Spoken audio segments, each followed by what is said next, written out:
దేశమంటే మట్టి కాదోయ్ దేశమంటే మనుషులోయ్ అంటూ స్ఫూర్తి నింపిన వైతాళికుడు గురజాడ అప్పారావు. 100 ఏళ్ల క్రితం ఆయన మరణించిన ప్రజల గుండెల్లో మాత్రం నేటికీ జీవించే ఉన్నారు. అంతటి మహాకవి స్వగృహానికి రక్షణ కరవైంది. దొంగలు ఇంట్లోకి చొరబడి వస్తువులు ధ్వంసం చేయడం, ఆకతాయిలు పరిసరాలను దుర్గంధభరితంగా మార్చడం సాహితీ లోకాన్ని తీవ్ర ఆవేదనకు గురిచేస్తోంది.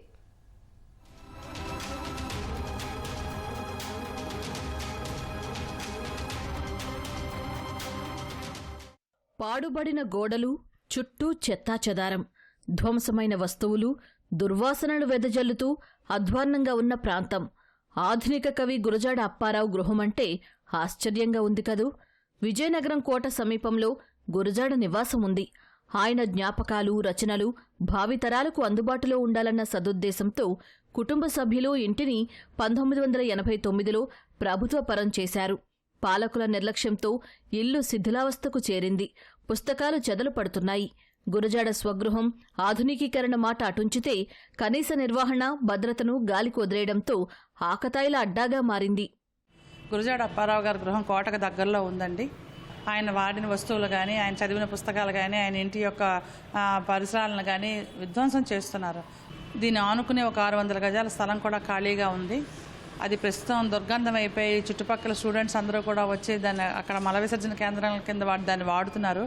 కాబట్టి దానివల్ల ఈ ఇల్లు కూడా పాడైపోయే పరిస్థితి వస్తుందని గత 2-3 సంవత్సరాల నుంచి కూడా మేము ప్రభుత్వానికి వినతిపత్రాలు అందజేయడం జరిగింది. కానీ దాని మీద ఇంతవరకు కూడా ఏమీ స్పందన రాలేదు.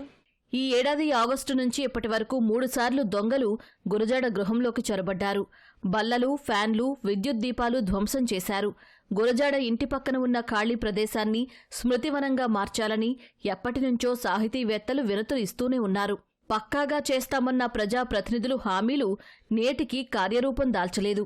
దీంతో ప్రాంతమంతా చెత్తా చెదారంతో నిండి దుర్గంధంగా మారింది. గురజాడ గృహానికి వచ్చే సందర్శకులు ముక్కు మూసుకోవలసిన పరిస్థితి. గురజాడ స్వగృహం అంటే సాహితీ లోకానికి ఒక దేవాలయం. అటువంటి దేవాలయం లాంటి ఆ గృహం తాలూకా తలుపులు విరగొట్టడము, ఫ్యాన్లు విరగొట్టడము, ఆయన తాలూకా సంబంధించిన రచనలన్నీ కూడా చిందరవందర చేసి పోవడము, అయినప్పటికీ కూడా ప్రభుత్వం నుంచి ఎటువంటి స్పందన కానీ, ఎటువంటి జాగ్రత్తలు కానీ తీసుకోలేకపోవడము తీవ్రమైన అసంతృప్తికి గురి చేస్తుంది. అదేవిధంగా మహాకవి గురజాడ స్వగృహానికి ఆనుకున్న ఖాళీ స్థలం, దానిని ఒక స్మృతివనంగా తీర్చిదిద్దుతామని చెప్పేసి సుమారు 10 సంవత్సరాలు అయింది. కానీ దానికి ఎటువంటి స్పందన లేకపోవడం చాలా బాధాకరం. గురజాడ గృహాన్ని మ్యూజియంగా మార్చి సాంస్కృతిక వైభవం తీసుకొస్తామని పాలకులు చేస్తున్న వాగ్దానాలు కాగితాలకే పరిమితమయ్యాయి. తన రచనలతో సామాజిక మార్పు కోసం పరితపించిన మహోన్నత వ్యక్తి నివాసాన్ని ఇలా చూస్తుంటే మనసు చలించిపోతోందని సాహితీ ప్రియులు అంటున్నారు. రవీంద్రనాథ్ ఠాగూర్ గృహాన్ని బెంగాల్ వాళ్ళు ఒక పుణ్యక్షేత్రంగా వాళ్ళు భావిస్తూ ఆయన్ని నెత్తి మీద పూజిస్తున్నారు.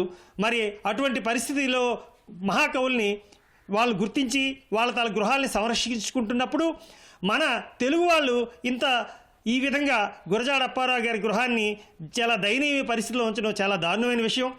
ఎంతోమంది మంత్రులు ఇక్కడికి విచ్చేసి వాళ్ళు వచ్చినప్పుడల్లా వాళ్ళు మూటలు కట్టేసి వెళ్ళిపోతున్నారు తప్పిస్తే ఆ గృహాన్ని మీద తీసుకోవాల్సిన కనీసం జాగ్రత్తలైనా తీసుకోవట్లేదు. అంతటి మహానుభావుడు రాసిన సాహిత్యాన్ని రాసిన మహానుభావుడు ఇక్కడ ఉన్నారా? ఇతను అడిగిన నేల ఇదా? అతను వాడిన వస్తువులు ఇవా? ఇవన్నీ ఇక్కడ కనిపిస్తున్నాయి మనకి. వాటిని మనం రక్షించుకోకపోతే మన భావితరాలకి గురజాడని మనం కనుమరుగైపోయే అవకాశం ఉంది.